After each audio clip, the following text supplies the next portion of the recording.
யாராவது யூனிஃபார்ம் போட்டவங்களுக்கு தைரியம் இருந்ததா அந்த பிசிகாவை கைது பண்ணீங்களா?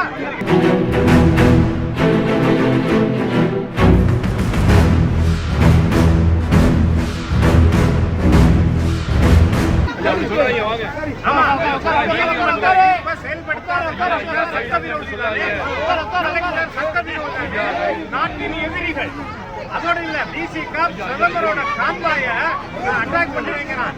யாராவது யூனிஃபார்ம் போட்டவங்களுக்கு தைரியம் இருந்ததா அந்த பிசிகாவை கைது பண்ணீங்களா?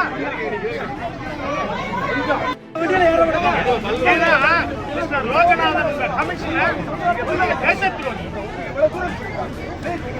அந்த விடுதலை சிறுத்தையை கைது பண்ணீங்களா? விடுதலை சிறுத்தையை கைது பண்ணீங்களா?